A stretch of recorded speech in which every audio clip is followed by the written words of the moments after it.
তো আজকে আমি আরও একটি নতুন ভিডিও নিয়ে চলে আসলাম তোমাদের সামনে। তো আজকে আমি উইপ্রো লিমিটেড কোম্পানির ব্যাপারে একটু বলার চেষ্টা করব এই ভিডিওর মাধ্যমে।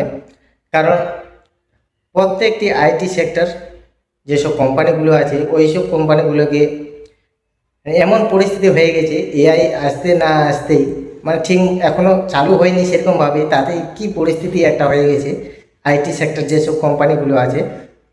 তো তার জন্য ভাবলাম যে আমি একটা উইপ্রো লিমিটেড কোম্পানির ব্যাপারে একটা ভিডিও বানিয়ে দিই। ঠিক আছে, তো যতটুকু আমার মানে এক্সপিরিয়েন্স আছে সেই হিসাবে আমি তোমাদের সামনে এই ভিডিওতে বলার চেষ্টা করব। ঠিক আছে, তো চলো ভিডিওটা শুরু করা যাক। তো দেখতে পাচ্ছি এখন কারেন্ট প্রাইস চলছে হচ্ছে 209 টাকা 86 পয়সা। ঠিক আছে, আর এর 52 লো হচ্ছে 208 টাকা, 52 হাই হচ্ছে 314 টাকা 30 পয়সা। তো মোটামুটি কোম্পানি হচ্ছে 52 এর কাছাকাছি চলে আসে। আর ফান্ডামেন্টালস তো দেখতেই পাচ্ছ 2,20,190 করে হচ্ছে মার্কেট ক্যাপ। তো এইসব হচ্ছে ফান্ডামেন্টালস পরে কোনো লাভ নাই, কারণ এইসব বড় বড় কোম্পানি, এদের তো সব মোটামুটি ভালোই থাকবে বলেই তো এত বড় কোম্পানি হতে পেরেছে। তো দেখতে পাচ্ছ রেভিনিউ ঠিক আছে, 23,323 করোড় থেকে 23,692 করোড়, তারপর হচ্ছে 23,645 করোড়, 24,561 করোড় রেভিনিউ বেচা কিনা আর কি। এটা দেখতে পাচ্ছ কোয়ার্টার কোয়ার্টার ঠিকই আছে। তারপর প্রফিট দেখতে পাচ্ছি, প্রফিটও ঠিকই আছে। 3,367 করোড় ছিল হচ্ছে কবে, ডিসেম্বর 2024-এ, আর জুনের 2025-এ সেটা কোথাও হয়েছে 3,336 করোড়। ঠিক আছে, একটু কম হয়ে গেছে। তারপরে একদম এই যে ডিসেম্বর দেখতে পাচ্ছ 2025, সেটাতে হয়েছে 3,145 করোড়। ঠিক আছে, একটু কম হয়ে গেছে। তো প্রোমোটার দেখতে পাচ্ছ, প্রোমোটার একদম কোনো শেয়ার হোল্ডিং ইনক্রিজও করেনি আর হচ্ছে বিক্রিও করেনি। ঠিক আছে, কিনেও নি বিক্রিও করেনি। তো ব্যাপারটা হচ্ছে এটাই যে এখন মার্কেটে যে এআই আসতে চলছে সেই সব একটা মানে আতঙ্ক হয়ে গেছে পাবলিকের মনে, জনসাধারণের মনে। সেই জন্য হচ্ছে আমার মনে হয় যে এইসব কোম্পানির উপর নেগেটিভ প্রভাব পড়ছে, যেসব হচ্ছে আইটি কোম্পানি আছে।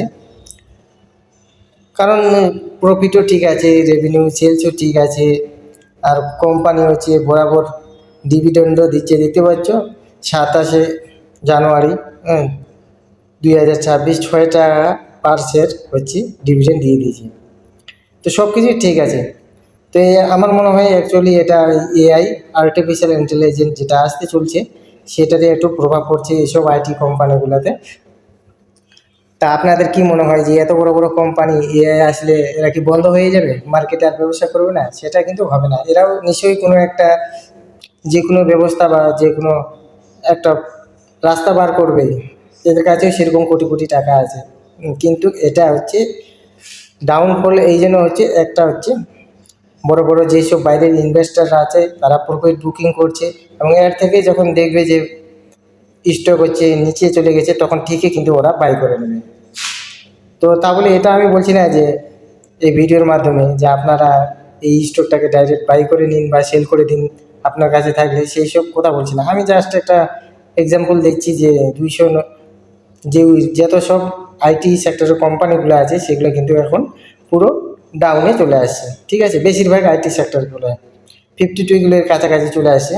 তো কারো কাছে যদি থেকে থাকে তাহলে এভারেজ করার কথা তো বলবো না, কারণ হচ্ছে এখন এটা কতদিন চলবে এরকমই একটা সিচুয়েশন চলছে। মনে করো একটা এরকম পরিস্থিতি দাঁড়া গেছে যে এই মুহূর্তে আর কিছু বলা যাচ্ছে না। সবারই মনের ভিতর হচ্ছে একটা ভয় ঢুকে গেছে যে এআই আসলে এইসব আইটি কোম্পানিগুলো কী হবে। ঠিক আছে, তো আমি এটাই বলবো যে এইসব আইটি কোম্পানি আর যেসব আছে এগুলোও কিন্তু কোনো না কোনো একটা ব্যবস্থা করে নেবে, তার জন্য অত ভয় পাওয়ার ব্যাপার নেই। কিন্তু হ্যাঁ, একটু নিউজটা একটু অবশ্যই দেখবেন, কোম্পানি কী কী এক্সচেঞ্জ করছে বা কোম্পানির ব্যবসা কীরকম চলছে, কোম্পানির প্রফিট কীরকম আসছে, রেজাল্টগুলো এইসব একটু দেখবেন। তো ঠিক আছে, এটুকুই আমার একটু ইনফরমেশন দেওয়ার ছিল এই ভিডিওর মাধ্যমে। দেখা হবে ফের আবার নতুন একটি ভিডিওতে।